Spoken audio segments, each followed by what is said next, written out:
السلام علیکم ورحمۃ اللہ وبرکاتہ۔ ماہرین فلکیات کی اطلاعات کے مطابق مختلف ممالک میں 25 اکتوبر 2022 بروز منگل جزوی سورج گرہن نظر آئے گا۔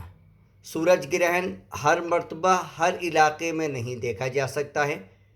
جب بھی زمین کے کسی خطے میں مکمل سورج گرہن لگتا ہے تو اس کے آس پاس چاروں طرف جزوی گرہن ہوتا ہے۔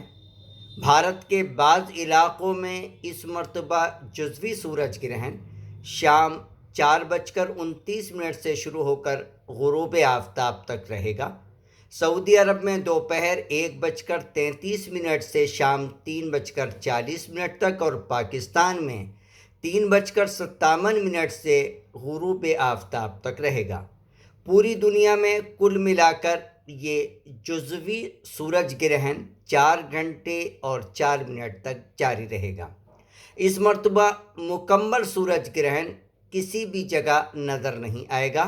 اس مرتبہ سب سے زیادہ جزوی سورج گرہن 80% رشا میں نظر آئے گا۔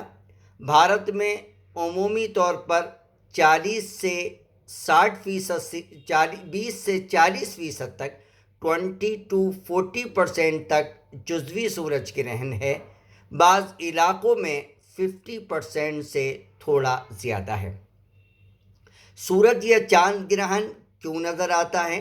سائنسی اعتبار سے کہا جاتا ہے کہ جب چاند سورج کے گرد گردش کرتے ہوئے سورج اور زمین کے درمیان آ جاتا ہے تو سورج کی روشنی زمین پر پہنچنے سے رک جاتی ہے، جس سے سورج گرہن واقع ہوتا ہے، اور جب زمین درمیان میں آ جاتی ہے اور وہ چاند پر روشنی نہیں پڑنے دیتی تو چاند گرہن واقع ہوتا ہے۔ شرعی اور سائنسی اعتبار سے یہ بات مسلم ہے کہ سورج یا چاند گرہن سے حاملہ عورتوں کے پیٹ میں موجود بچے کو کوئی نقصان نہیں پہنچتا ہے۔ حضرت محمد صلی اللہ علیہ وسلم نے فرمایا، سورج اور چاند اللہ تعالیٰ کی دو نشانیاں ہیں، یہ دونوں کسی کے مرنے یا پیدا ہونے سے گرہن نہیں ہوتے ہیں۔